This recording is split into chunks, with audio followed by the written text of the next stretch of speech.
Hello everyone and a very good morning to all of you. So कैसे हैं सभी लोग? How is everyone? बढ़िया, बहुत अच्छे. Excited आज के सेशन के लिए? I hope yes. सभी लोग सुपर डुपर एक्साइटेड हैं आज के सेशन के लिए. चलिए ग्रेट. सो आज का सेशन स्टार्ट करते हैं. Very first session of yes officer. पता नहीं मुझे क्यों नर्वसनेस हो रही है आज. एक होता है ना, इतने टाइम से क्लासेस आप कहीं और ले रहे थे, आज पहली क्लास है अपने खुद के प्लेटफॉर्म पे. चलो तो let's get started. Session start करते हैं. सबसे पहले मैं आपकी स्क्रीन पे फाइल अपलोड कर देती हूँ. Just give me a second.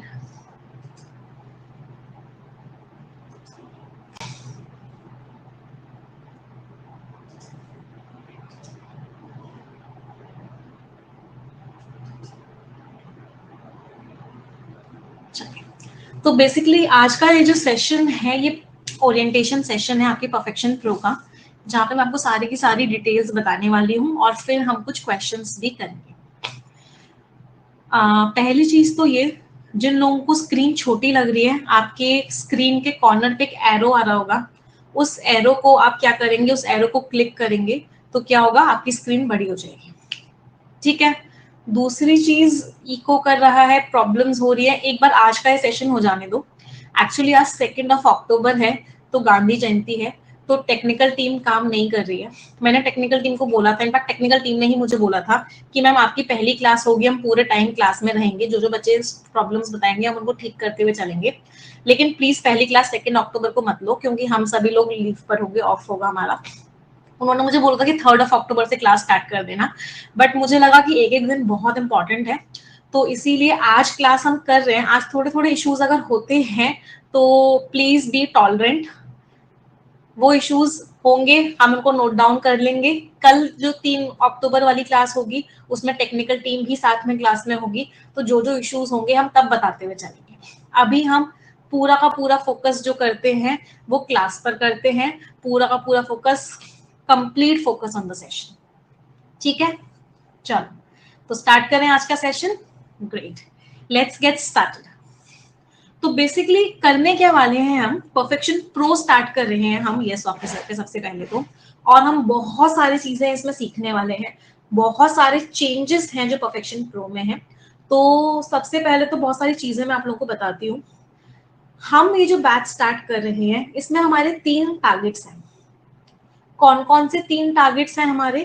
पहला टारगेट है कि हमें 30 आउट ऑफ 30 चाहिए प्रीलिम्स में, चाहे कुछ भी हो जाए, एक सिंगल नंबर कम नहीं आना चाहिए. मेंस के लिए हमारा टारगेट है 38 प्लस आउट ऑफ 40. और डिस्क्रिप्टिव राइटिंग के लिए हमारा टारगेट है, अगर 25 मार्क्स की डिस्क्रिप्टिव राइटिंग है जैसे कि आईबीपीएस पीओ में होती है तो 22, 50 मार्क्स की डिस्क्रिप्टिव राइटिंग है जैसे कि एसबीआई पीओ में होती है तो 47 प्लस. तो ये क्या है, ये हमारा टारगेट है डिस्क्रिप्टिव राइटिंग के लिए.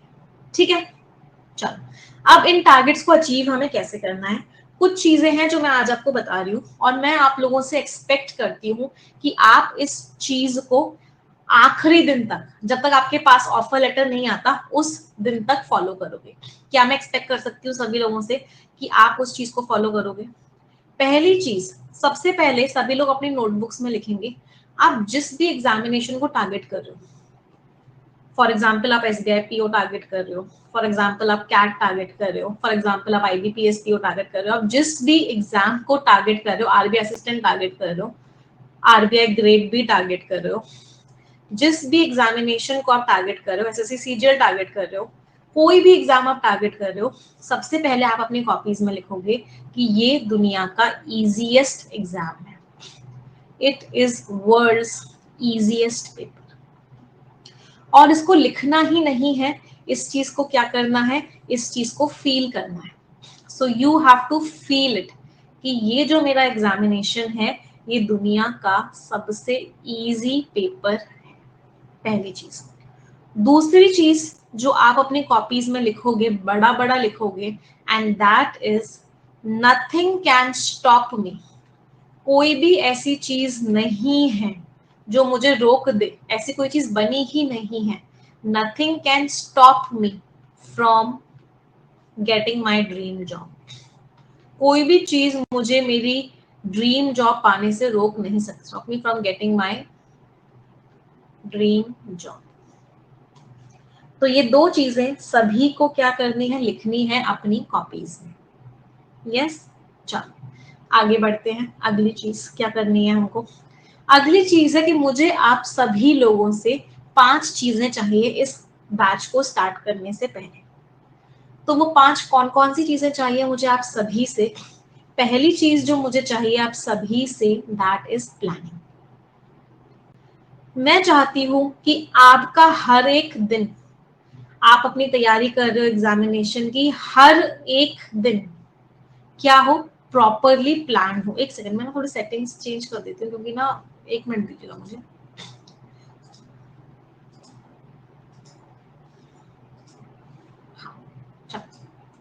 So what I want is कि आपका हर एक दिन क्या होना चाहिए, बहुत अच्छे से प्लान्ड होना चाहिए।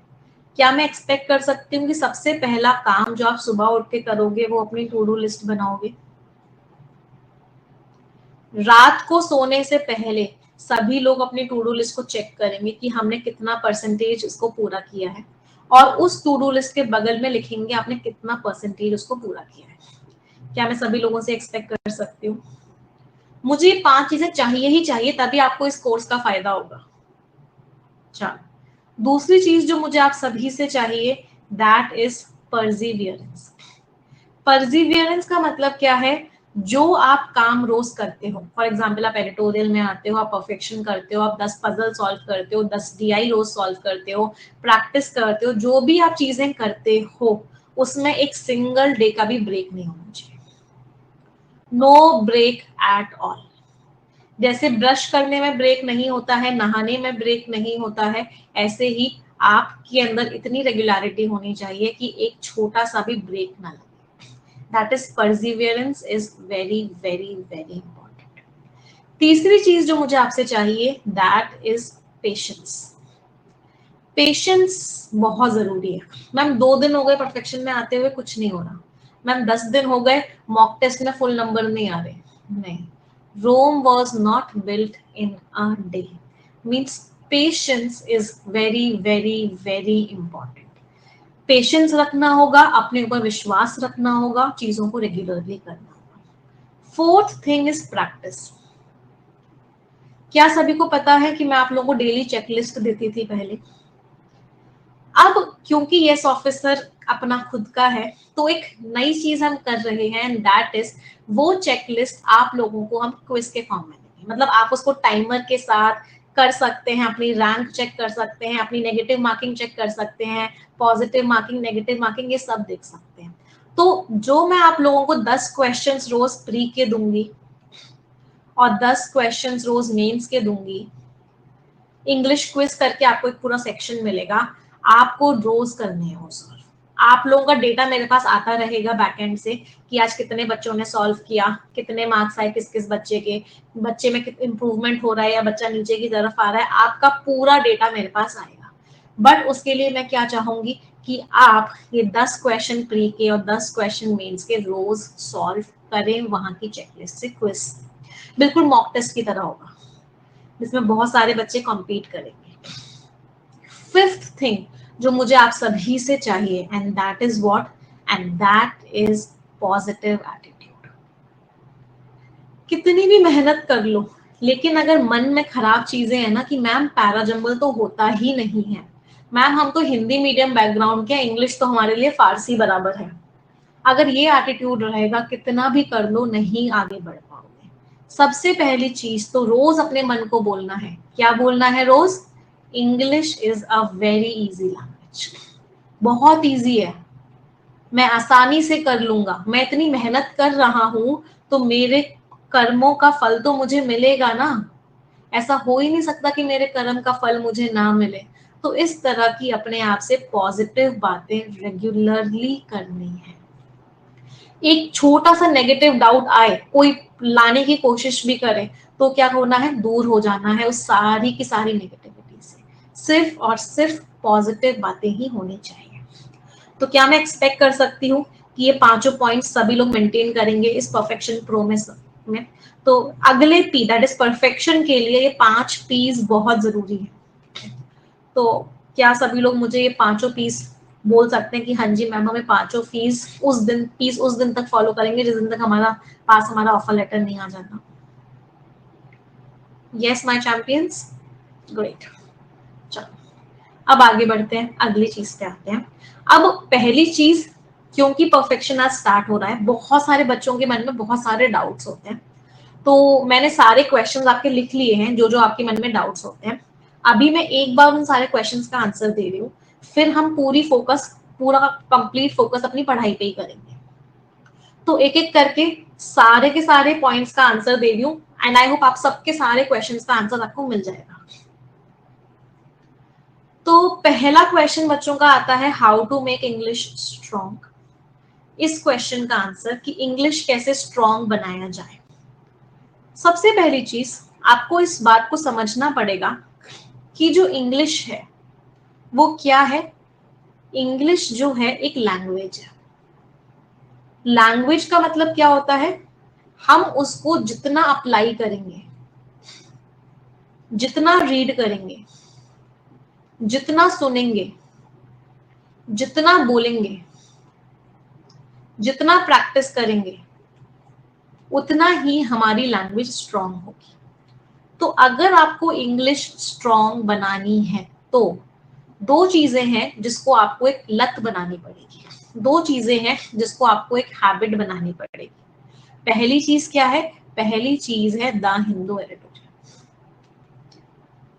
एडिटोरियल के दो आर्टिकल्स, पहला आर्टिकल रीड, दूसरा आर्टिकल स्किम। अब ये भी बताऊंगी रीड क्या होता है, स्किम क्या होता है, बट आपको ये एक लत बनानी पड़ेगी कि मुझे कम से कम रोज 45 मिनट्स ये करना ही करना है। इससे क्या होगा, इसको अगर आप लगातार 1 महीने भी करोगे तो आपकी इस लैंग्वेज के ऊपर बहुत अच्छी कमांड आ जाएगी। ये मत सोचना कि मैं कोई नॉवल पढ़ लूं, कोई इजी सी बुक पढ़ लूं, या कोई न्यूज टाइम्स ऑफ इंडिया देख पढ़ लूं। नहीं, वो पढ़ेंगे जो एग्जाम में आता है, और एग्जाम में क्लियरली मेंशन होता है कि एडिटोरियल की लैंग्वेज यूज होती है। तो मेक श्योर करो कि इसकी हैबिट बना लो। कितने लोगों की इसकी हैबिट है, कितने बच्चे हैं जिनकी ये हैबिट है? मैक्सिमम लोगों की हैबिट है। दूसरी चीज, एक आपको हैबिट और बनानी है, और वो हैबिट किसकी है, वो हैबिट है परफेक्शन प्रो की। मैं इस बात को गारंटी के साथ कह सकती हूँ, इतने सालों से परफेक्शन पढ़ाती आ रही हूँ, अगर आप इस परफेक्शन प्रो में 3 मंथ्स रेगुलरली आ गए, 3 महीने आपने परफेक्शन की क्लास रोज देख ली, तो आपकी इंग्लिश के लेवल में आपको 3x 4x 5x इंप्रूवमेंट बहुत आसानी से मिलेगा। ये दो आदतें बना लो, एडिटोरियल की और परफेक्शन प्रो की, मोर देन सफिशिएंट है, आपकी इंग्लिश बहुत स्ट्रांग हो जाएगी। पहले क्वेश्चन का आंसर सभी को मिल गया। चलो अब आते हैं दूसरे क्वेश्चन पे। दूसरा क्वेश्चन है कि मैम हम बिल्कुल बिगिनर्स हैं, हमें बेसिक लेवल से कैसे पढ़ना है। चलो अब इस क्वेश्चन को देखते हैं। तो अगर आप बिल्कुल बिगिनर्स हो और अगर आपको बिल्कुल बेसिक लेवल से पढ़ना है, तो सबसे पहली चीज, एक चीज को माइंड से निकाल दो कि सबसे पहले आपको नाउन पढ़ना होगा, या सबसे पहले प्रोनाउन पढ़ना होगा, या सबसे पहले वर्ब पढ़ना होगा। नहीं, जब आपने हिंदी लैंग्वेज सीखी थी, क्या आपने पहले व्याकरण सीखी थी फिर हिंदी लैंग्वेज सीखी थी, या व्याकरण आपकी साइड बाय साइड चल रही थी, आप हिंदी बोलना लिखना पढ़ना पहले ही स्टार्ट कर चुके थे? आप पहले ही उसको बोलना स्टार्ट कर चुके थे, सुनना स्टार्ट कर चुके थे, तो इसका मतलब क्या है, आपने व्याकरण साइड बाय साइड सीखी थी। तो हमें भी एग्जैक्टली यही करना है बेटा।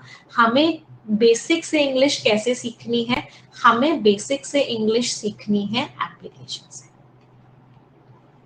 एप्लीकेशन से कैसे, हम अपने एग्जामिनेशन में जो जो टॉपिक्स आते हैं, अभी मैं आपको पूरा स्केड्यूल भी दिखाऊंगी, उन सब का एक प्लानर बनाएंगे।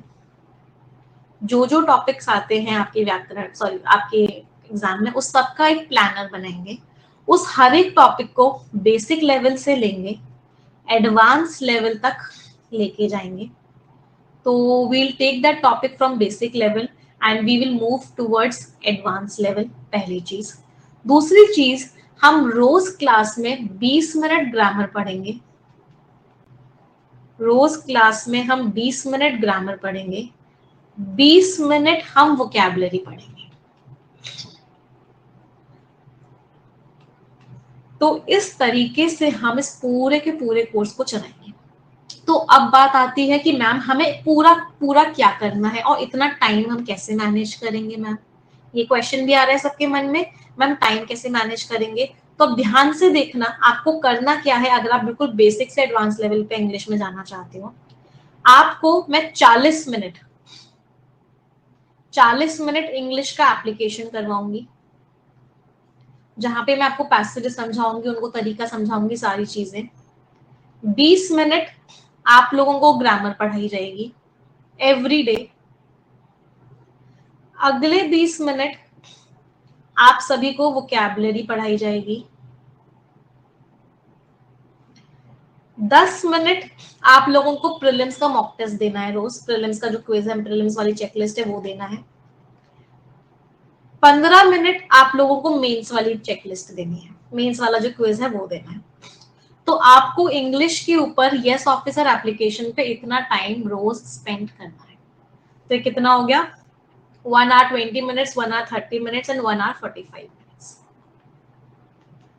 तो ये आपका पूरा का पूरा स्केड्यूल बनाया गया है यस ऑफिसर के लिए, जिससे कि हम इस तरीके से पढ़ेंगे कि हमारा टाइम भी बहुत ज्यादा नहीं लगेगा और हर चीज हमारी होती हुए चलेगी।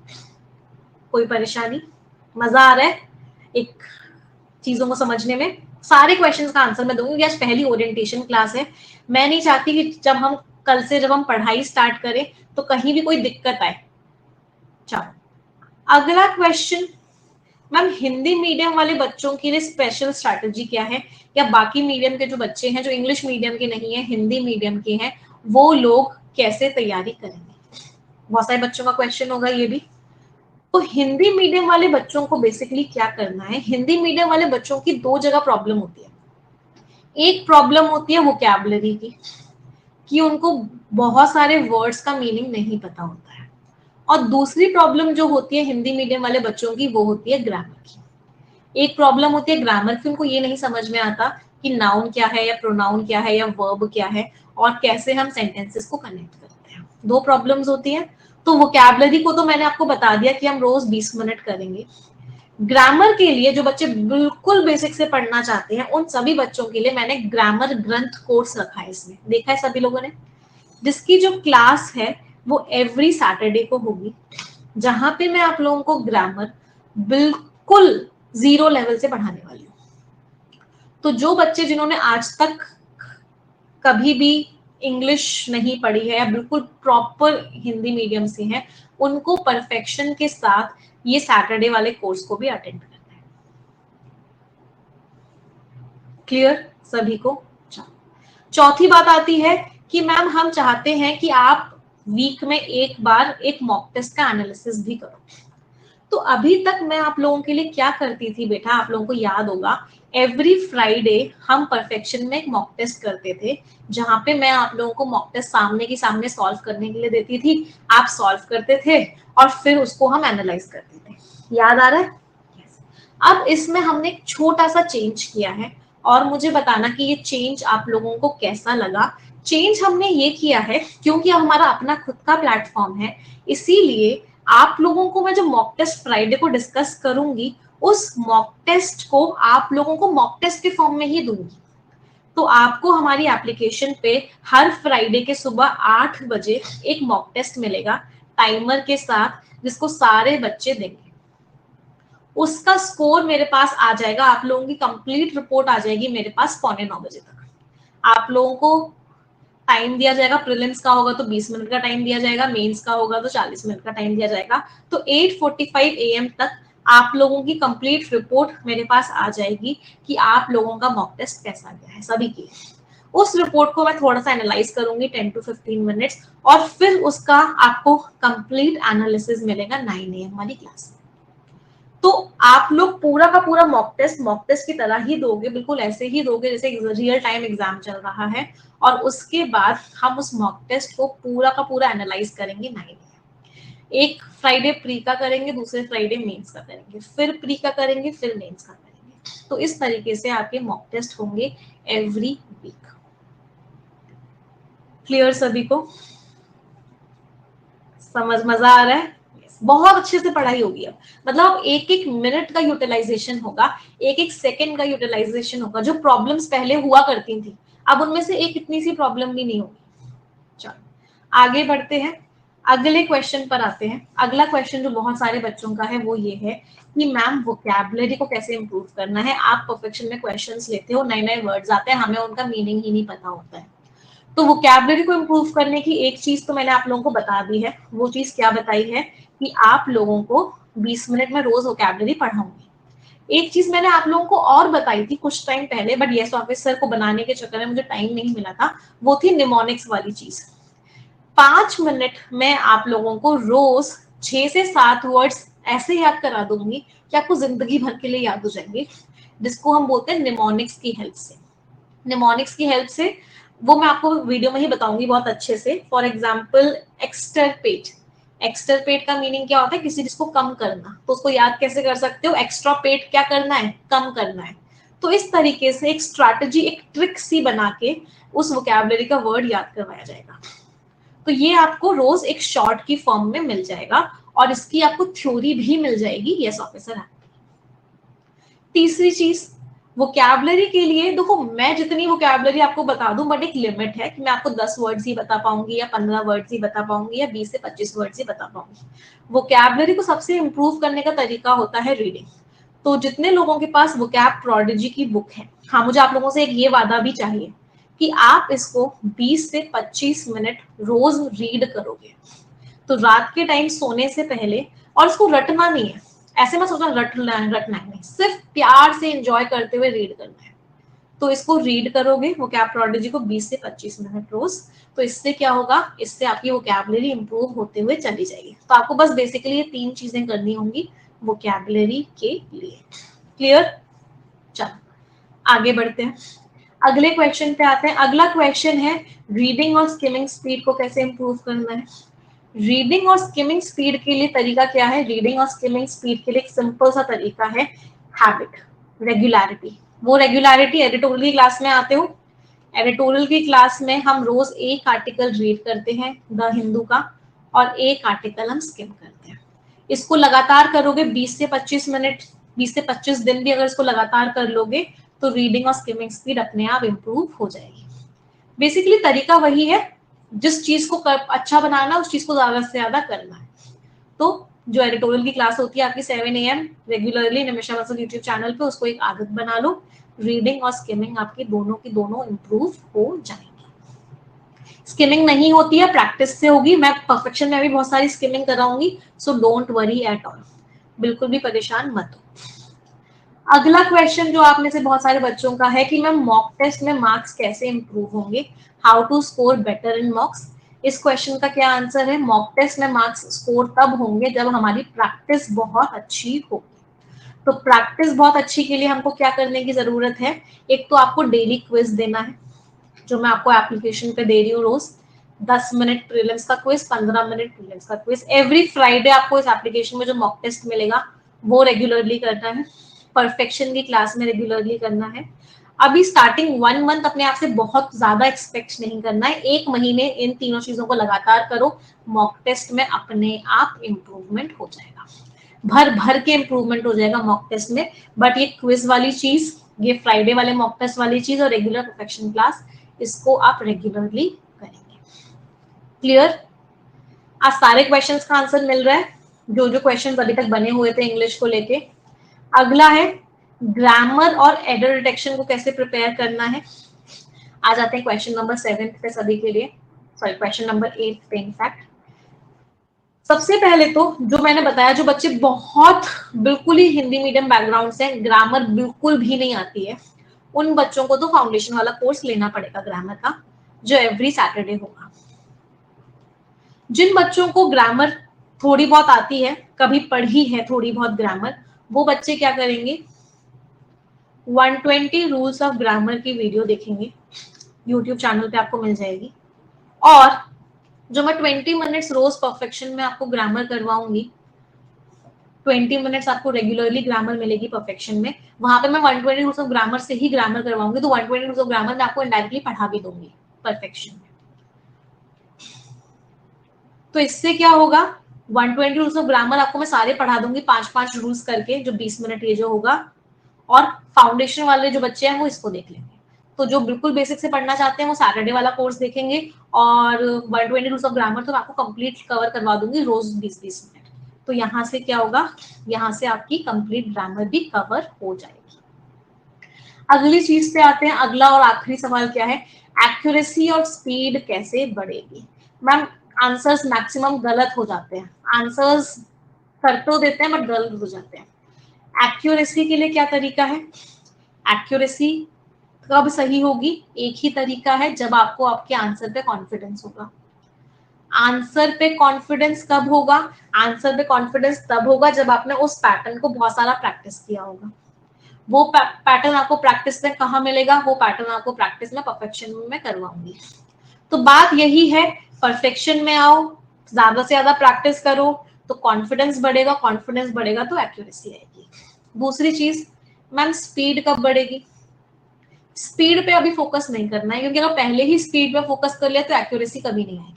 बहुत सारे बच्चों की गलती ही ये होती है, एक्यूरेसी इसलिए नहीं आती क्योंकि वो डे 1 से ही स्पीड पे फोकस करना स्टार्ट कर देते हैं।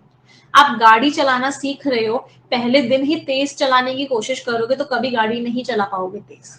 तो पहले दिन सीखने पे फोकस होना चाहिए, लर्निंग पे फोकस होना चाहिए, लर्निंग रेगुलर हो जाएगी, अच्छी हो जाएगी, तब जाके स्पीड पे भी फोकस हो जाएगा। तो लर्निंग और स्पीड पे हम दोनों पे फोकस कर लेंगे।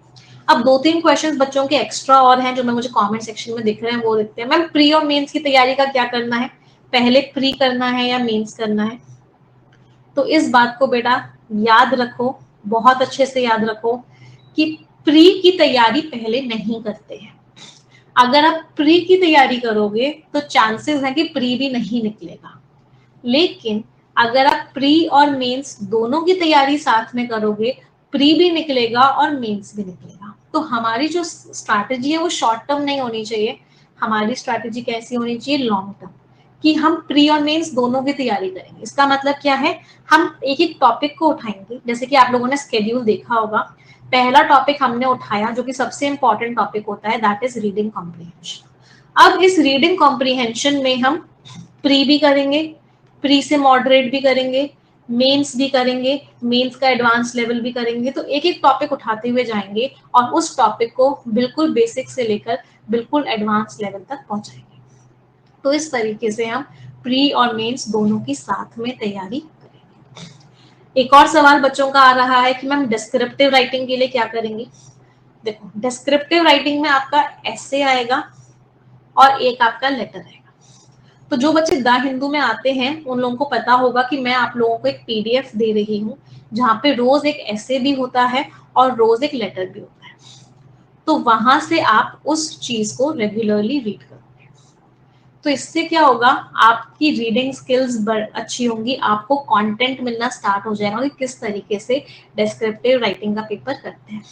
फिर जब आप लोगों का प्रीलिम्स का एग्जामिनेशन हो जाएगा, उसके बाद मैं एक बैच निकालूंगी डिस्क्रिप्टिव राइटिंग का। वो बैच बहुत बड़ा बैच नहीं होगा, सिर्फ 4 ही क्लासेस का बैच होगा, जहां पे मैं आप लोगों को ऐसे किस तरीके से लिखते हैं और लेटर किस तरीके से लिखते हैं वो बताऊंगी।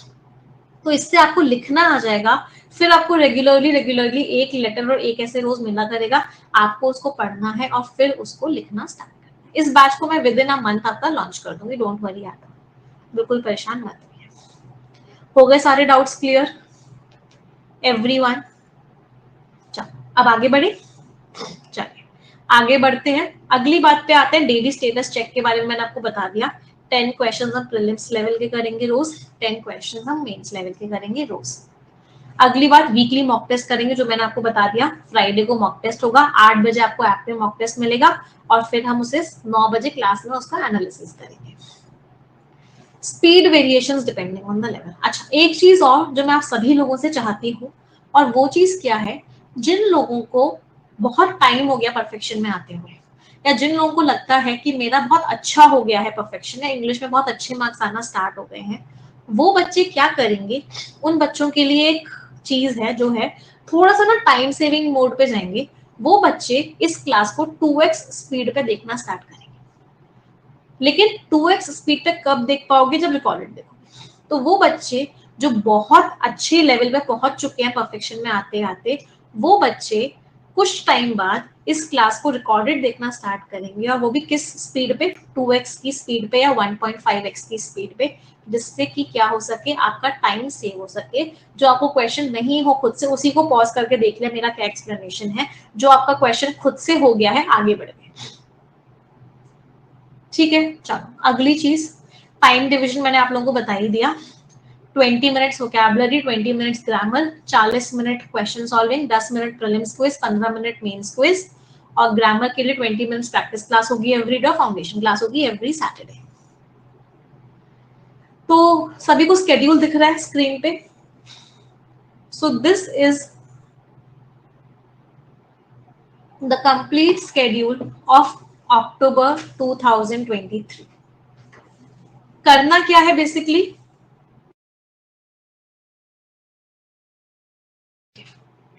तो ये आपका पूरा का पूरा स्केड्यूल है। नहीं, मैं शायद मेरी ना एक हैबिट हो गई है 8:30 बजे बोलने की। 8:30 बजे नहीं, 9 बजे है। हाँ, माय मिस्टेक, माय मिस्टेक। एक हो जाता है ना इतने सालों से किसी चीज को करते हुए, चलो तो एक हैबिट हो जाती है। नहीं, 9 बजे है, माय मिस्टेक। सबकॉन्शियस माइंड मेरा चीख चीख के बोल रहा है कि 8:30 बोलो, बट इट इज 9। चलो, अब ये दिख रहा है सभी को स्केड्यूल। तो बेसिकली क्या होगा, बेसिकली ये होगा कि आपका मंडे, ट्यूसडे, थर्सडे और फ्राइडे 4 दिन परफेक्शन की क्लास होगी यहाँ पे यस ऑफिसर पे। वेंसडे को, क्योंकि एक मेरी जिम्मेदारी है फ्री वाले बच्चों के लिए भी क्लासेस लेना, तो वेंसडे को परफेक्शन की क्लास होगी, लेकिन वो यूट्यूब पे होगी। फ्राइडे को आप लोगों का क्या होगा, मॉक टेस्ट होगा। सैटरडे को आपकी ग्रामर होगी, और संडे को आप लोगों को एक मॉक और मिलेगा एप्लीकेशन पे। तो संडे को आपको मॉक मिलेगा एप्लीकेशन पे, फ्राइडे को आपको मॉक मिलेगा एप्लीकेशन पे, और उसको हम डिस्कस भी करते हुए चलेंगे ऐसे करके। अब सबसे बड़े 3 इंपॉर्टेंट टॉपिक्स होते हैं आपके एग्जामिनेशन में, जो आते ही आते हैं। कौन कौन से वो 3 सबसे इंपॉर्टेंट टॉपिक्स होते हैं, एक होता है आरसी, एक होता है सीटी, और एक होता है पीजे। रीडिंग कॉम्प्रिहेंशन, क्लोज टेस्ट और पैराजनरल। तो सबसे पहला मंथ जो होगा, हम इन टॉपिक्स को इतना स्ट्रॉन्ग बना लेंगे, हमारा पूरा फोकस इन तीनों टॉपिक्स पर ही होगा। आप देख पा रहे होंगे, वीक 1 पूरा रीडिंग कॉम्प्रिहेंशन फोकस्ड है, वीक 2 पूरा क्लोज टेस्ट फोकस है, वीक 3 पूरा पैराजम्बल्स फोकस है। तो इन तीनों टॉपिक्स को हम करेंगे। जो बच्चे कह रहे हैं 8:30 बजे कर दो, चलो मैं आपको 2 बातें बोलती हूँ, तो मुझे बताना आप मुझसे क्या चाहते हो। मेरा हिंदू की क्लास खत्म होती है लगभग 8 बज जाते हैं हिंदू की क्लास खत्म करने में, and I become very tired, क्योंकि स्मार्ट बोर्ड पे पढ़ाना होता है, आईज तो उस पे बहुत। अगर आप मुझसे चाहते हो कि मैं 8 बजे के बाद डायरेक्टली 8:30 बजे आपकी क्लास स्टार्ट कर दूं, तो आप लोगों को मेरे फेस पे टायर्डनेस दिखेगी। लेकिन अगर आप मुझे 9 बजे तक का टाइम दोगे, तो आपको वो टायर्डनेस मेरे फेस पे नहीं दिखेगी, फुल एक्टिव में दिखूंगी। तो व्हाट डू यू वांट, कि मैं क्लास 8:30 बजे लूं या 9 बजे लूं? I want to give you my level best. इसी का ही रीजन था कि मैंने इसके बाद 9 बजे कर दिया।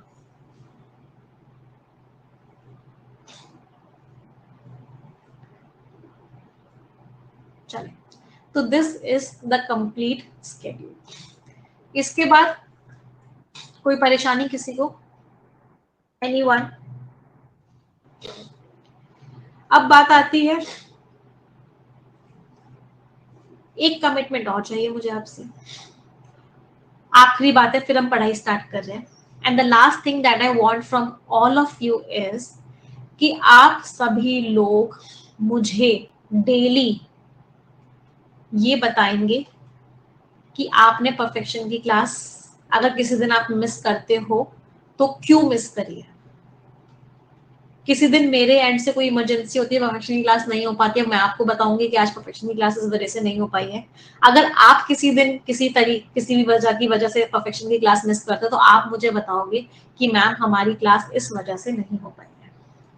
आप लोग मुझे डेली फीडबैक भी दोगे, आपको क्लासेस कैसी लग रही हैं, समझ में आ रहा है, नहीं आ रहा है, कितना समझ में आ रहा है, क्योंकि ये जो प्लेटफॉर्म है ये सिर्फ आपका है।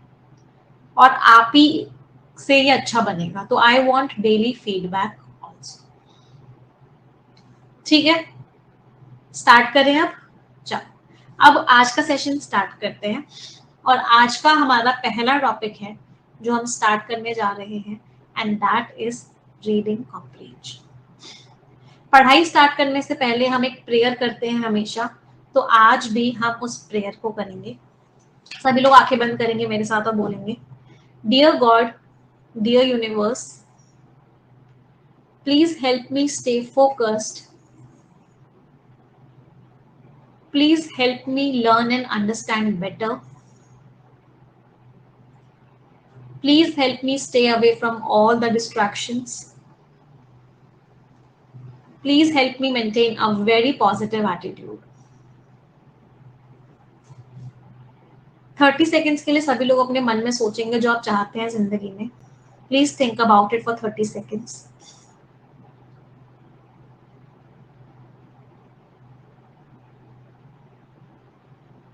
Repeat this line with me.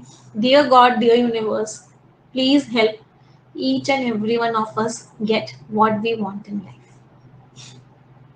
Start करें? तो लेट्स गेट स्टार्टेड। आ जाते हैं रीडिंग कॉम्प्रिहेंशन की क्लास में।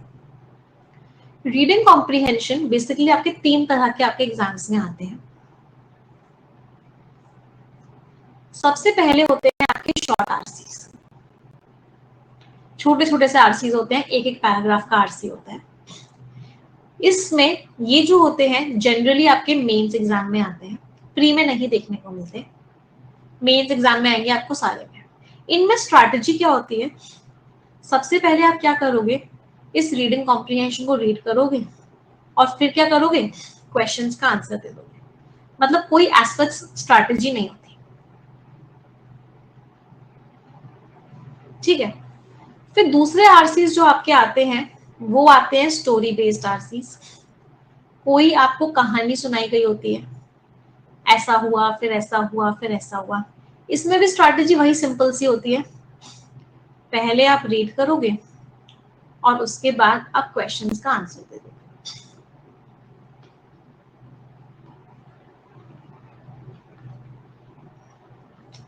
फिर आपके आते हैं मीडियम लेंथ या फिर लॉन्ग आरसीज। ये वाले जो आरसीज होते हैं जनरली आपके फिनेंस पे आते हैं, इकोनॉमी पे आते हैं, नेचर को लेके आते हैं, इन्वायरमेंट को लेके आते हैं, टेक्नोलॉजी को लेके आते हैं। इस तरह के आरसीज की स्ट्रैटेजी क्या होती है, इसमें हम पहले क्वेश्चंस को रीड करते हैं, रीड द क्वेश्चंस।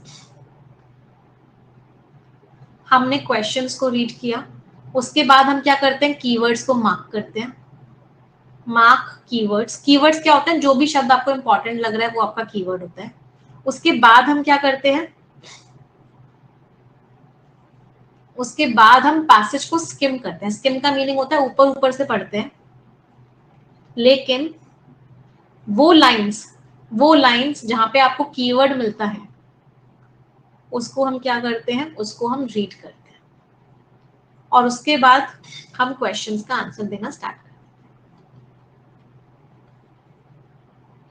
एक खास बात ये है कि जितने भी आपके वोकैब वाले क्वेश्चंस होते हैं, या जितने भी आपके अलग अलग पैटर्न के क्वेश्चन होते हैं, फ्रेज रीअरेंजमेंट का कोई क्वेश्चन आ गया, एरर का क्वेश्चन आ गया, कोई फिलर का क्वेश्चन आ गया, इन क्वेश्चन को सबसे पहले करना। Do them before skimming the passage. Passage को स्किम करने से पहले करो, और बाकी क्वेश्चंस को आप बाद में करो। क्लियर? कोई परेशानी किसी को भी? Anyone, any problem? चलो आगे बढ़ते हैं, अगली बात पे आते हैं। अगली चीज ये है, पैसेज में आपके 3 तरह के क्वेश्चंस आते हैं बहुत बार। एक होते हैं इन्फ्रेंस, एक होता है अजम्पशन, और एक होता है कंक्लूजन। इन तीनों चीजों में एक बार डिफरेंस समझ लेते हैं। इन्फ्रेंस का क्वेश्चन होता है, आपने पैसेज को पढ़ा, अपनी अंडरस्टैंडिंग को लगाया, और उससे आपको क्या समझ में आया। उसको क्या बोलते हैं? इन्फ्रेंस। अपनी भावनाएं लगानी होती है।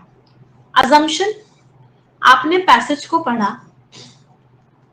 आपको लगा कि ऑथर के मन में कोई बात थी उस पैसेज को लिखते समय, ऑथर के मन में कोई बात थी उस पैसेज को लिखते समय और ऑथर ने उस बात के बेसिस पे ये पैसेज लिखा है, तो वो क्या हो जाता है? अजम्पशन।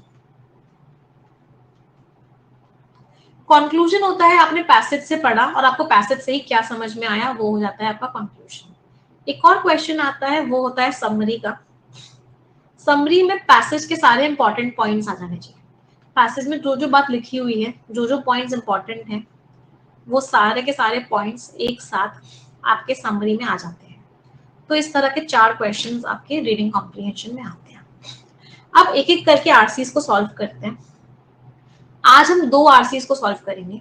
एक हम अभी एक आईबीपीएस पीओ का पेपर हुआ था, उसमें एक आरसी आया था, एक उसको सॉल्व करेंगे और फिर हम एक फाइनेंस बेस्ड और इकोनॉमी बेस्ड आरसी करेंगे। ठीक है, चलो दिख रहा है सभी को आरसी?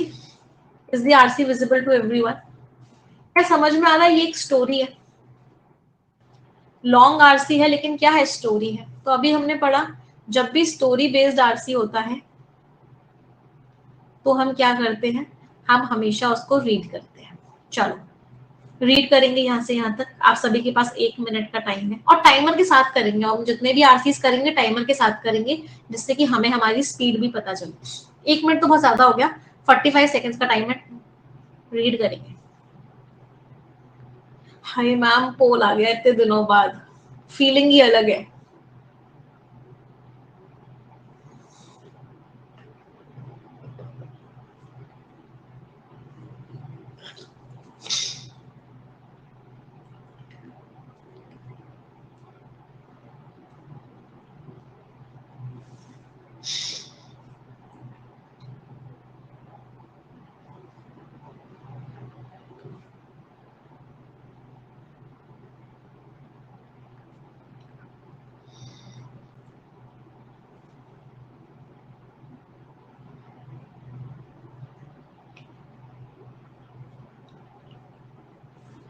कर लिया स्किमिंग?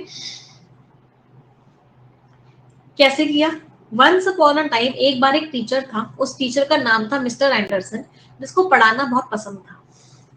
वो इतना ज्यादा एक्साइटेड होता था जब बच्चों को मदद करता था कुछ सीखने में। लेकिन मिस्टर एंडरसन सिर्फ एक टीचर नहीं था, वो रोबोट्स बनाने में बहुत अच्छा था। उसने बहुत समय बर्बाद किया, एक स्पेशल रोबोट बनाया। ये जो रोबोट था ये बहुत स्मार्ट था। ये रोबोट मैथ्स भी पढ़ा सकता था और बहुत सारे सब्जेक्ट भी पढ़ा सकता था। ये बच्चों को बोल भी सकता था, ऐसे क्वेश्चंस भी पूछ सकता था बच्चों से, जिससे कि बच्चों को सोचने में मजबूर हो जाए बच्चे। मिस्टर एंडरसन चाहते थे कि वो इस रोबोट का इस्तेमाल करें एजुकेशन को अच्छा बनाने में, एक ऐसी जगह में जहां, जिसको हम स्टेट एक्स बोलते हैं। स्टेट एक्स में क्या होता था? प्रॉब्लम्स थी कि बच्चे कैसे सीख रहे हैं। बहुत सारे बच्चे थे हर एक टीचर के लिए, like 29 students for every teacher. इसकी वजह से जो टीचर था वो हर बच्चे को ध्यान नहीं दे पाता था।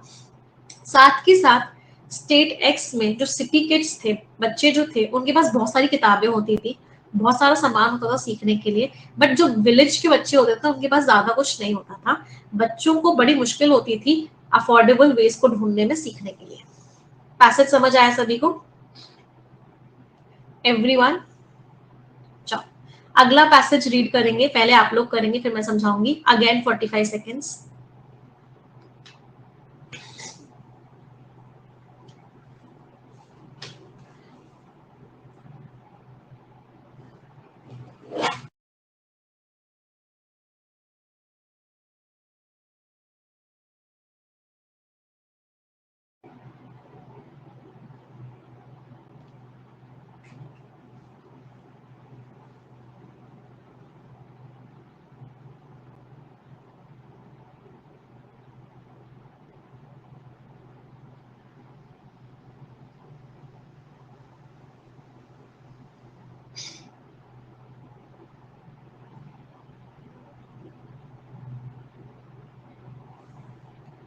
चलो पढ़ लिया सभी लोगों ने इतने टाइम पे? जो लोग नहीं पढ़ पाए हैं इतने टाइम पे, उनको बहुत एफर्ट्स लगाने हैं अपनी रीडिंग स्पीड को बढ़ाने में।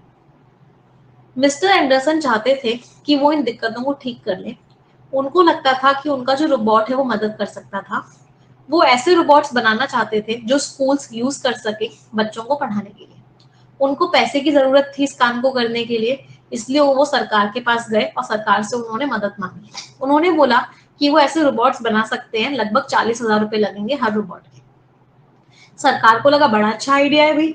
उनको लगा कि मिस्टर एंडरसन जो है बहुत चिंता करते हैं एजुकेशन को लेके और उनका प्लान बहुत अच्छा है, तो सरकार ने उनको पैसा दे दिया जो उनको जरूरत थी। सरकार की मदद से मिस्टर एंडरसन ने रोबोट्स बनाना स्टार्ट किया। ये रोबोट्स स्कूल जाने लग गए, पूरी स्टेट में ही रोबोट्स जाने लग गए।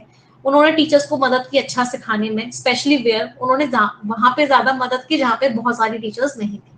जो गांव के बच्चे थे उन्होंने भी बहुत कुछ सीखा इन रोबोट से, जैसे कि शहर के बच्चे सीखते थे। मिस्टर एंडरसन का जो प्यार था टीचिंग के लिए और रोबोट की जो स्किल्स थी वो सब एक साथ आ गई और उन्होंने एजुकेशन को चेंज कर दिया। रोबोट्स हेल्पर्स भी थे, वो मेक श्योर करते थे, मतलब जो रोबोट हेल्पर्स थे जो हेल्प कर रहे थे रोबोट, वो मेक श्योर करते थे कि सारे बच्चे अच्छे से सीख पा रहे हैं। इससे फर्क नहीं पड़ता कि वो कहाँ रहते थे। और ये एक टीचर से शुरू हुआ जिसने चिंता करी और जो चाहता था कि टेक्नोलॉजी का इस्तेमाल किया जा सके एजुकेशन को बहुत अच्छा बनाने के लिए हर किसी के लिए। तो पूरे पैराग्राफ में क्या था, एक स्टोरी थी मिस्टर एंडरसन की, कि मिस्टर एंडरसन चाहते थे एजुकेशन सबको मिले, इसीलिए उन्होंने एक रोबोट बनाया। रोबोट में सरकार की मदद ली, सरकार से पैसा लिया और उस रोबोट को सब जगह भेज दिया, वो पढ़ाने लग गया। ये आपका रीडिंग कॉम्प्रिहेंशन आया था आईबीपीएस पीओ के एग्जामिनेशन में जो अभी हुआ था। अब आ जाते हैं एक एक करके क्वेश्चंस पर आते हैं, देखते हैं आप लोगों का क्या स्कोर आता है। सबसे पहला क्वेश्चन, जो स्पेशल रोबोट बनाया मिस्टर एंडरसन ने उसका पर्पस क्या था। अब आपको दिखेगा कि आईबीपीएस पीओ का पेपर कितना इजी आया था इस बार, सेम आरसी आया था, सेम क्वेश्चंस आए थे।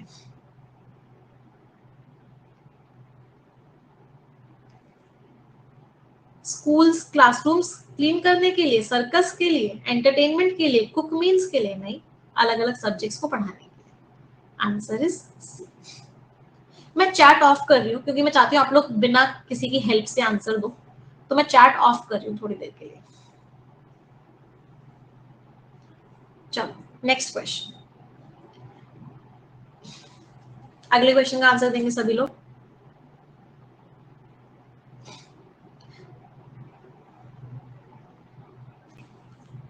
अच्छा माय मिस्टेक, पीओ में नहीं क्लर्क में आया था, अभी जो क्लर्क का एग्जाम हुआ था यूपीएस क्लर्क का।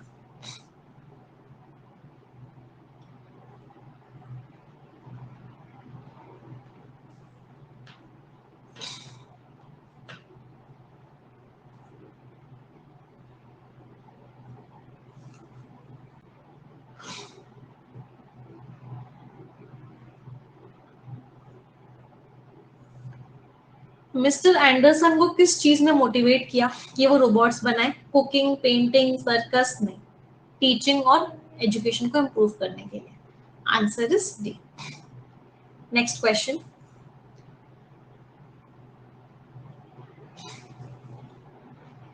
मिस्टर एंडरसन ने सरकार से पैसा क्यों मांगा।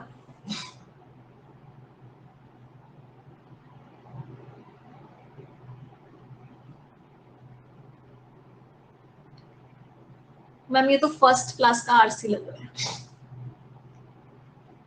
रोबोट्स बनाने के लिए क्लियरली मेंशन था। नेक्स्ट क्वेश्चन, क्या इम्पैक्ट पड़ा मिस्टर एंडरसन के रोबोट हेल्पर्स का।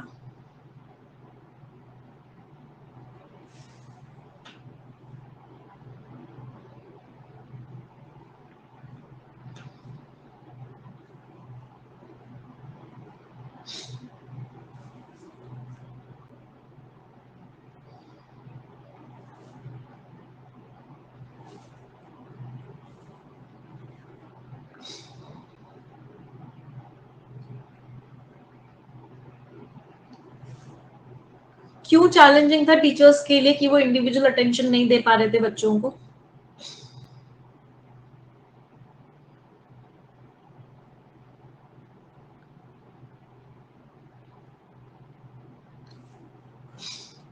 क्योंकि हर टीचर के लिए बच्चे बहुत सारे थे।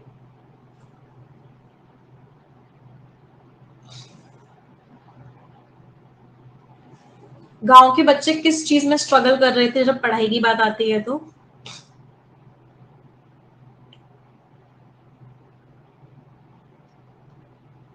ये इतने सारे लोगों का गलत क्यों हो गया? क्यों? क्योंकि उनको पढ़ने के लिए अफोर्डेबल वेज नहीं मिल रहे थे। सरकार ने कैसे रिस्पॉन्ड किया जब मिस्टर एंडरसन ने मदद मांगी सरकार से?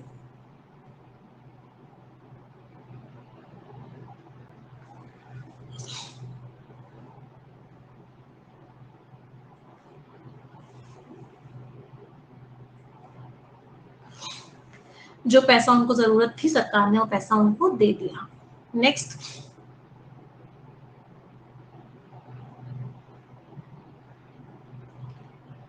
रोबोट हेल्पर्स का क्या इम्पैक्ट था टीचिंग पे?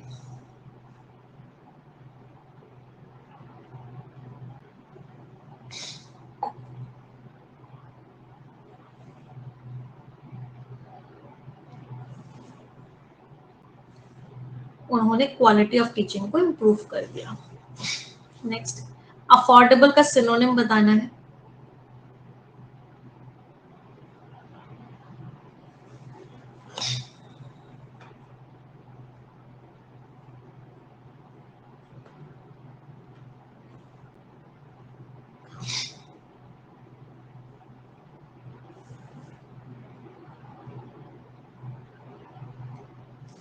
हाँ जी, स्कोर्स एवरीवन, क्या क्या स्कोर्स रहे सभी के out of 10?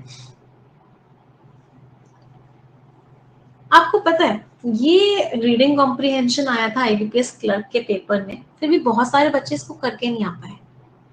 Can you tell me the reason? Reason was कि टाइम की कमी थी। 30 क्वेश्चंस करने थे 20 मिनट में। वो जब रीडिंग कॉम्प्रिहेंशन पे पहुंचे उनके पास सिर्फ 2 से 3 मिनट बचे हुए थे। सिर्फ 2 से 3 मिनट बचे हुए थे और उस समय इतनी एंजाइटी हो गई कि आरसी पढ़े या क्वेश्चन पढ़े, और उस डर की वजह से वो नहीं कर पाए। तो इसीलिए मॉक टेस्ट की बहुत सारी प्रैक्टिस करनी होती है। टाइम मैनेजमेंट बहुत इंपॉर्टेंट होता है। अभी मैं बताऊंगी टाइम मैनेजमेंट के ऊपर भी जब हम फ्राइडे वाला मॉक टेस्ट डिस्कस करेंगे। Then I tell you about time management also.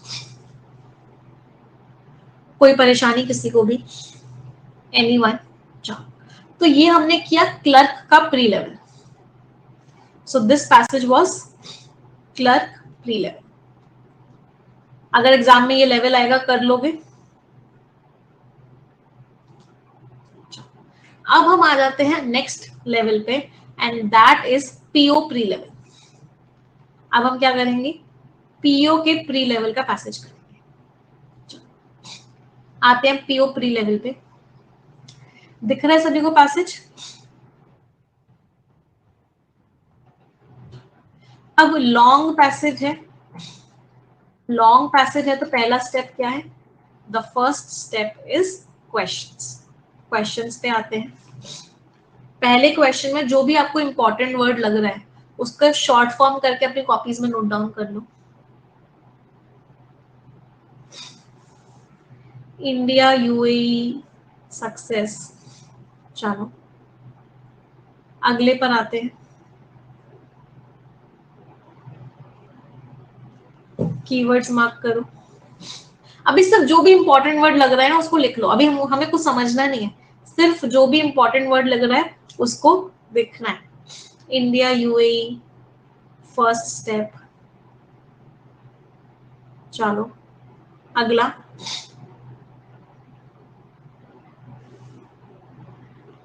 Indian Emirati business benefit.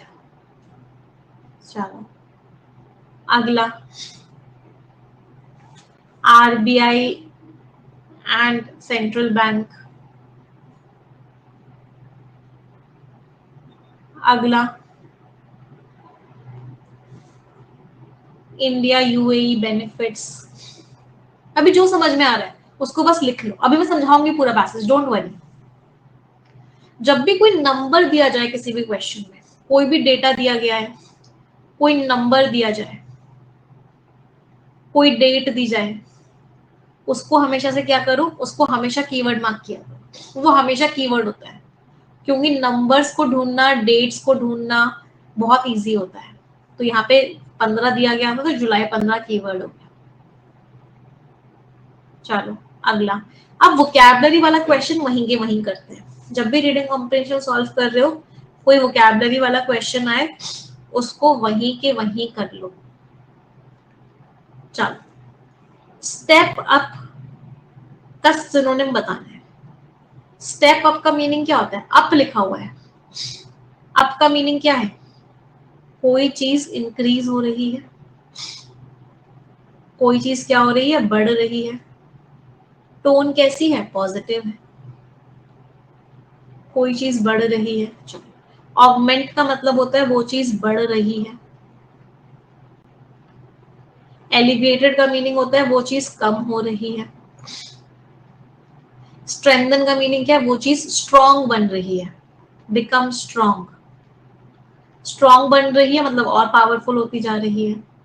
Answer बताओ क्या होगा? इन्वेस्टमेंट बढ़ गया, इन्वेस्टमेंट और स्ट्रॉन्ग हो गया, इन्वेस्टमेंट पावरफुल हो गया मतलब ज्यादा हो गया, इन्वेस्टमेंट कम हो गया, ये तो एंटोनिम हो गया, ऑपोजिट हो गया। तो answer is what? Answer is both A and C. कोई परेशानी किसी को भी, किसी भी तरह की? अगले वर्ड पे आते हैं। Next word is Cognizant. Cognizant में एक रूट वर्ड है, और वो रूट वर्ड क्या है? कॉग्न। कॉग्न रूट वर्ड का मीनिंग क्या होता है? नॉलेज। तो कॉग्निजेंट का मीनिंग क्या होता है? वो इंसान जिसको नॉलेज हो, वो इंसान जिसको पता हो उस बारे में, मतलब वो इंसान क्या हो? अवेयर हो, वो इंसान क्या हो? उसको पता हो उसके बारे में। अब हमें क्या करना है? इस वर्ड का एंटोनिम बताना है, ऑपोजिट बताना है। कॉन्शियस का मतलब क्या है? नॉलेज होना, अवेयर होना। तो ये क्या हो गया? सिनोनिम हो गया। अनअवेयर होना, नॉलेज ना होना, एंटोनिम हो गया। ऑब्लिवियस का मतलब भी क्या होता है? अनअवेयर होना, नॉलेज ना होना। तो ये भी क्या हो गया? एंटोनिम हो गया। तो answer is both B and C. कोई परेशानी किसी को भी? आई होप नहीं है। अब आते हैं पैसेज पे। अब पैसेज को रीडिंग नहीं करनी क्योंकि लॉन्ग पैसेज है। हमें क्या करना है? पैसेज को स्किम करना है। पहले मैं आप लोगों को टाइमर दे रही हूँ, आप लोग स्किम करेंगे, फिर मैं समझाऊंगी जो बच्चे नए हैं उनके लिए। ठीक है? स्किमिंग का टाइम है 30 seconds and your time starts now.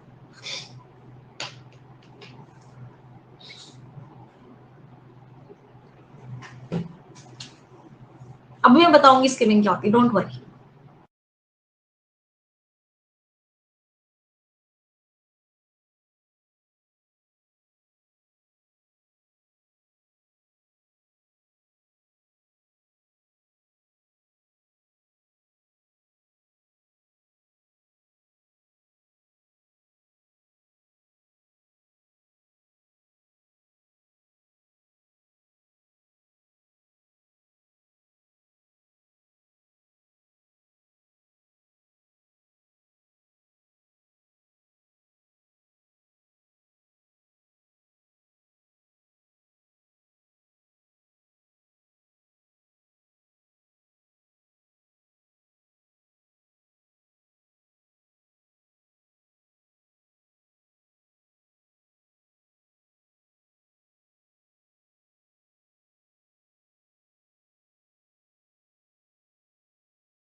Yes everyone,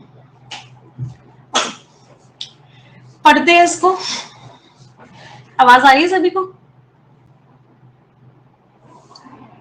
the reserve bank of India and the central bank of UAE. सब लोगों को याद आ रहा है, ये हमने एडिटोरियल में पढ़ा था ये वाला? कितने लोगों को याद आ रहा है? एडिटोरियल में हमने ये पूरा का पूरा आर्टिकल पढ़ा था। चलो समझते हैं। रिजर्व बैंक ऑफ इंडिया और जो सेंट्रल बैंक है यूएई का, वो सभी लोग मान गए जुलाई 15 को कि वो एक फ्रेमवर्क स्टैब्लिश करेंगे जिससे कि दोनों कंट्रीज की जो लोकल करेंसीज हैं उनको इस्तेमाल किया जा सके क्रॉस बॉर्डर ट्रांजैक्शंस को। मतलब ट्रांजैक्शंस आसानी से कर सके दोनों की लोकल करेंसी को। मतलब अगर आप यूएई में जाओ तो रुपया वहां पे चल जाए, और अगर वो यहाँ पर आए तो दिरहम चल जाए। ये जो कदम उठाया गया है पेमेंट्स को अलाउ करने का इंडियन रुपी में और यूएई के दिरहम में, इसका मकसद क्या है? इसका मकसद है कि दोनों ही करेंसीज को बायलेटरली यूज किया जा सके। बायलेटरली मींस दोनों कंट्रीज में इस्तेमाल किया जा सके, जिससे कि जो डिपेंडेंस है हमारी तीसरी कंट्री की करेंसी पे, जैसे कि डॉलर पे, वो खत्म हो जाए। अभी हम डॉलर को एक इंटरमीडियरी की तरह यूज करते हैं ट्रांजैक्शंस के लिए। समझ में आ रहा है? फॉर एग्जाम्पल, कोई इंडियन दुबई गया, इसके पास तो रुपीस थे, ये दुबई में गया, दिरहम यूज हो रहा था, तो दिरहम का इस्तेमाल नहीं कर पाया, इसके पास पैसे थे। तो क्या किया इस इंडियन ने रुपीस को डॉलर में कन्वर्ट करवाया, फिर डॉलर को लेके गया, फिर दुबई पहुंचा तो डॉलर को दिरहम में कन्वर्ट करवाया और फिर वहां पे खर्चा किया। तो अगर आप देख रहे हैं तो डॉलर को एक इंटरमीडियरी की तरह यूज किया जा रहा है। तो इंडिया और यूएई ने क्या सोचा? इंडिया और यूएई ने सोचा कि हम क्या करते हैं, हम अब इनकी दोनों की करेंसीज को डायरेक्टली यूज करवाते हैं, डॉलर के ऊपर डिपेंडेंस खत्म करवा देते हैं। एज पर the memorandum of understanding, MOU के हिसाब से, जो दोनों बैंक्स के बीच में जो एमओयू साइन हुआ है उसके हिसाब से जितने भी करंट अकाउंट के पेमेंट होंगे, वो भी जहां पे दोनों कंट्रीज के एक्सपोर्टर्स जहां पे इन्वॉल्व होंगे, सामान एक्सपोर्ट कर रहे होंगे या फिर इंपोर्ट कर रहे होंगे, सामान को बाहर से अंदर ले रहे होंगे, और कुछ अलाउड कैपिटल अकाउंट के ट्रांजैक्शंस होंगे, उनको हम सेटल कर सकते हैं या तो रुपी में या फिर दिरहम में। सेटलमेंट को और अच्छा करने के लिए दोनों बैंक अब क्या करेंगी? एक लोकल करेंसी सेटलमेंट सिस्टम को लागू करेंगी, और जो कि आगे वाली डेट पे क्या करेगा? उनके पेमेंट्स को इंटरलिंक कर देगा। तो पेमेंट का मैसेजिंग सिस्टम भी क्या हो जाएगा? इंटरलिंक हो जाएगा। समझ आ रहा है? चलो अब आप लोग पढ़ेंगे, फिर से स्किमिंग करेंगे। 30 सेकेंड्स का टाइम है and your time starts now.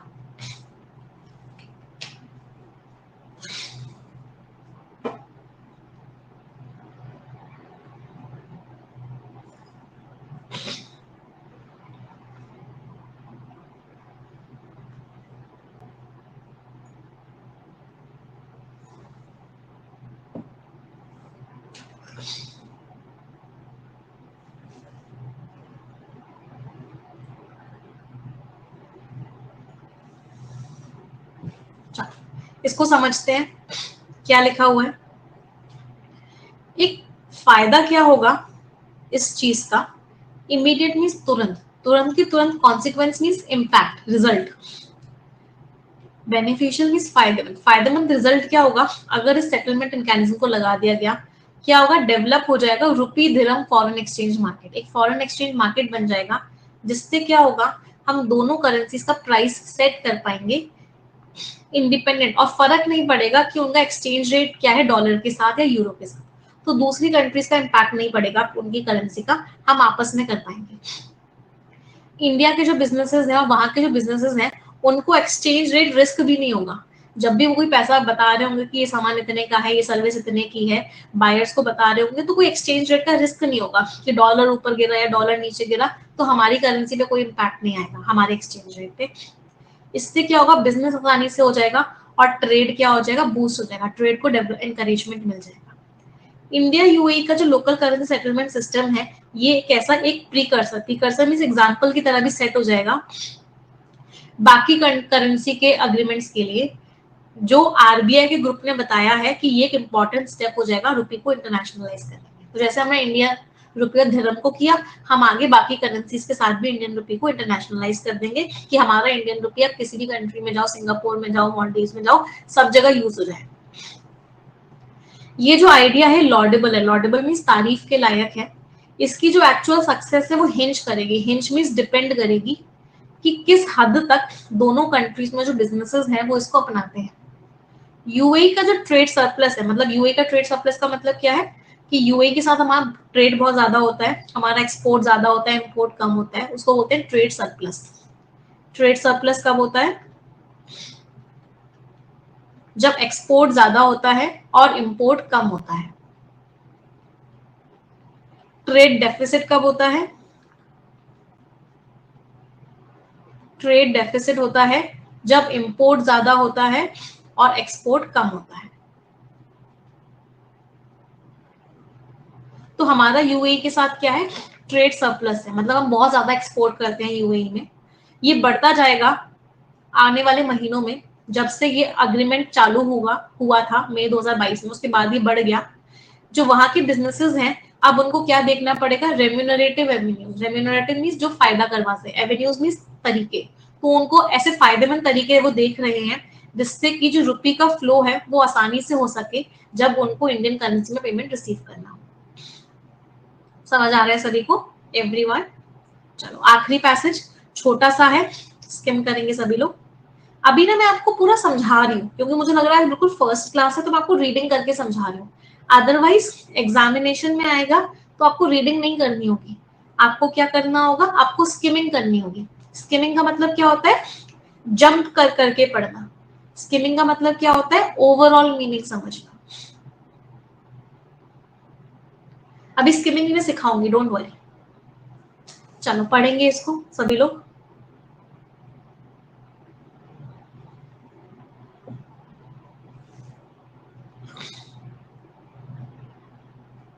ये टाइमर सिर्फ आपको इसलिए दिया गया है जिससे कि आप आइडेंटिफाई कर सको कि अभी आपकी स्पीड कितनी है।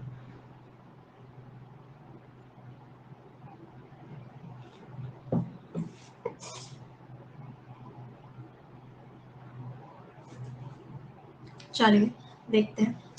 एक पॉसिबिलिटी, जैसा कि आरबीआई ने बताया, was stepped up. Stepped up means increased, कि यूएई की जो फर्म्स है हमारे यहाँ इन्वेस्टमेंट ज्यादा कर दें। दूसरी पॉसिबिलिटी ये है कि यूएई जो है हमें एक करेंसी एंट्री पॉट की तरह सर्व करे। एंट्री पॉट वर्ड का मीनिंग क्या होता है? कि करेंसी एक तरीके से एक्सचेंज की तरह, कि इंडियन बिजनेसेस जो हैं, जो रशियन सप्लायर से डील कर रहे हैं, वो उस कंट्री का इस्तेमाल करें और धर्म का इस्तेमाल करें ऐसे ट्रांजैक्शन के लिए, गेटवे की तरह। मतलब हम धर्म का इस्तेमाल करें बाकी कंट्रीज के साथ ट्रांजैक्शन करने के लिए।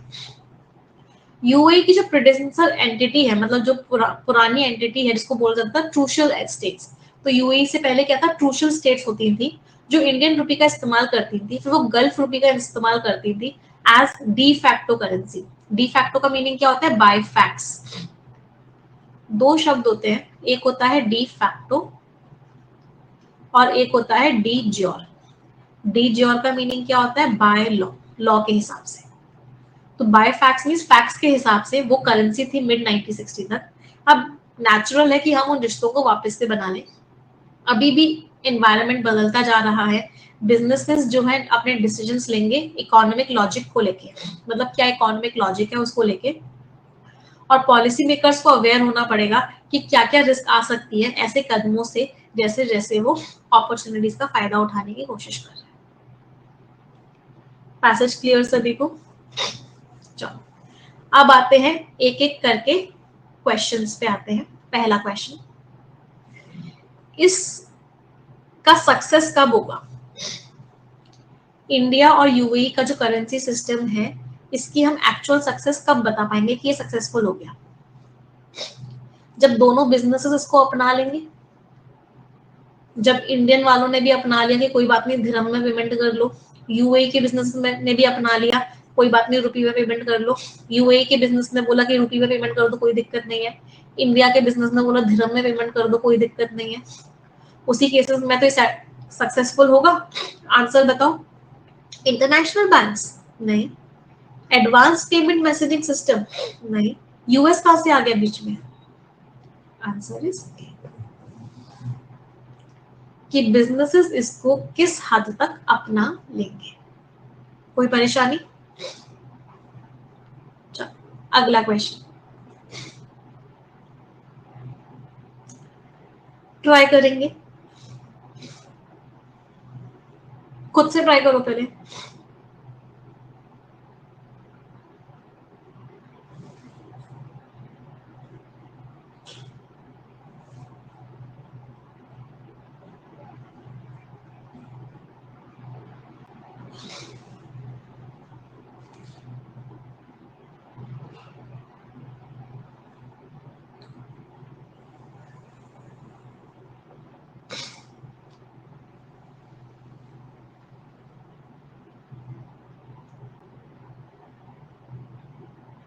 कर दिया घोटाला।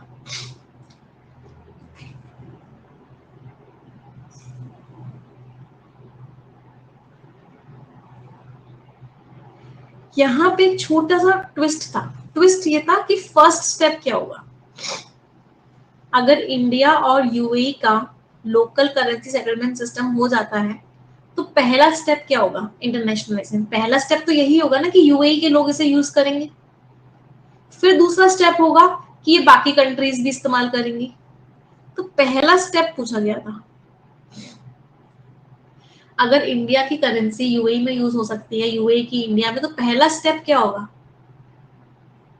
पहला स्टेप होगा कि इंडिया जो है अपनी करेंसी को इश्यू कर पाएगा यूएई में। ये तो आगे के स्टेप्स हैं, दीज आर फ्यूचर स्टेप्स।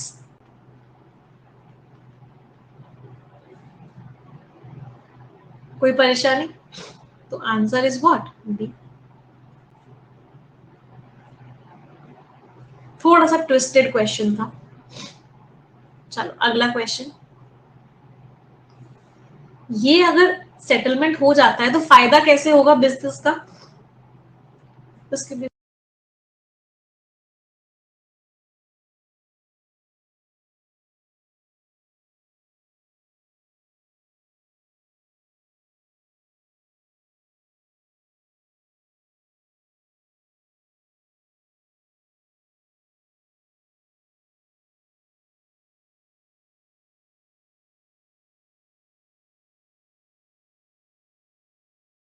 हाँ जी, आंसर बताएंगे। बिजनेसेस का फायदा कैसे होगा, कोशिश करेंगे।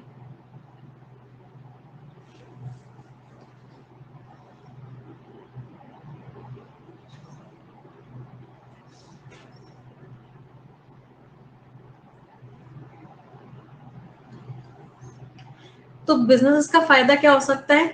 सारे बैरियर्स हट जाएंगे, सारे तो नहीं हटेंगे। बिजनेसेस जो है एक्सचेंज रेट रिस्क की, एक्सचेंज रेट की जो रिस्क है वो अवॉइड हो जाएंगी। क्लियरली पैसेज में लिखा हुआ था जब हम पढ़ रहे थे। क्या होगा, हाँ मेंशन था। एक्सचेंज रेट रिस्क जो है वो क्या हो जाएंगी, हट जाएंगी। वुड नॉट नीड टू, उनको इस पे ध्यान नहीं देना पड़ेगा। इसका मतलब है क्या हो जाएंगी, ये हट जाएंगी। यूनिफाइड करेंसी हो जाएगी, एक ही करेंसी हो जाएगी, नहीं, इंडिया की रुपी ही रहेगी, यूए की दिरहम ही रहेगी, एक थोड़ी ना हो जाएगी। ट्रेड कम हो जाएगा, उल्टा लिखा हुआ है। Answer is what. आगे बढ़ते हैं, अगला क्वेश्चन। प्राइमरी गोल क्या है, मेन गोल क्या है। आरबी और यूएई ये क्यों कर रहे हैं, इसका मेन मकसद क्या है। आंसर बताएंगे।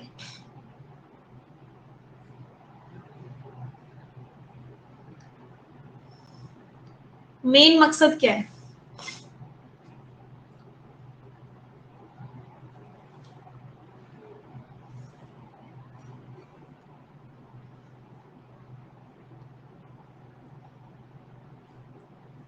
हे प्रभु, आज का पता है महापापी अवार्ड किसको जाता है। आज का महापापी अवार्ड जाता है उन बच्चों को जिन्होंने ये आंसर दिया है। वो बच्चे कह रहे हैं कि मेन मकसद है कि यूएस को मजा चखाना है। मेन मकसद ये है कि यूएस को मजा चखाना है, डॉलर पे डिपेंडेंसी नहीं होनी चाहिए। बायलेटरल ट्रेड कम करना है तो उल्टा लिखा हुआ है, कोई नई करेंसी तो बना ही नहीं रहे, ये भी गलत लिखा हुआ है। सी में लिखा हुआ है मेन मकसद ये है कि यूएस डॉलर का यूज ही हम एलिमिनेट कर दें।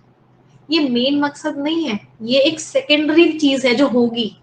मेन मकसद है कि इंडिया का रुपया दुबई में, यूएई में यूज हो जाए, यूएई का रुपया इंडिया में यूज हो जाए, ये है मेन मकसद। कैसे कैसी बातें कर देते हो कभी कभी, है ना, सिर्फ वर्ड मैचिंग कर लेते हो। डॉलर कहीं नाम तो आया था मैम। Answer is D. चलो अगला क्वेश्चन।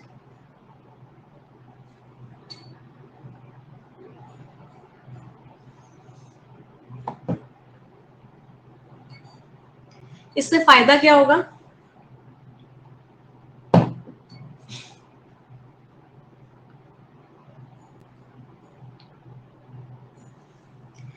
ट्रेड कम हो, नहीं पहले पोल दे देती हूँ आप लोगों को।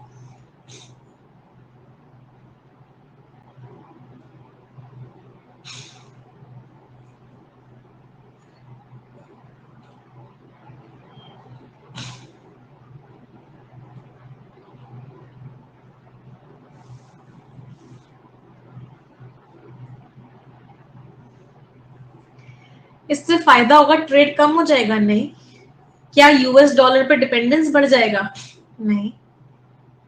रिस्क कम हो जाएगी, बिजनेस आसानी से होगा, ट्रेड बूस्ट होगा, हाँ। बिजनेस का अडॉप्शन कम हो जाएगा? नहीं। तो किस किस वर्ड ने कहाँ कहाँ घोटाला किया? यहाँ पे डिक्रीज ने घोटाला किया, यहाँ पे इंक्रीज ने घोटाला किया, यहाँ पे रिडक्शन ने घोटाला किया। तो आंसर इज व्हाट? सी। चलो नेक्स्ट, अगला क्वेश्चन। जुलाई 15 को क्या अग्रीमेंट हुआ दोनों कंट्रीज के बीच में? मैम क्लास में कितने बच्चे हैं? आई थिंक 12,500 के अराउंड बच्चे हैं।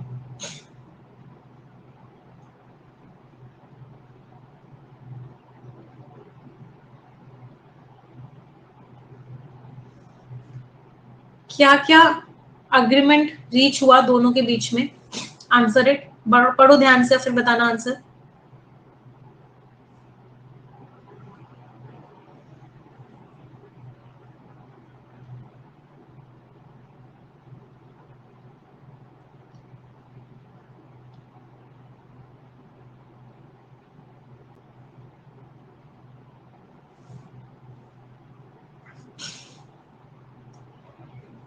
यूएस डॉलर का यूज प्रमोट करना है? नहीं।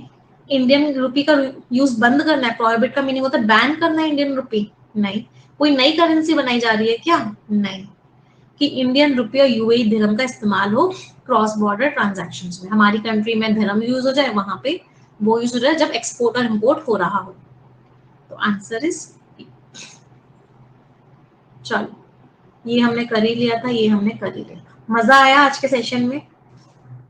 Did you enjoy today's session?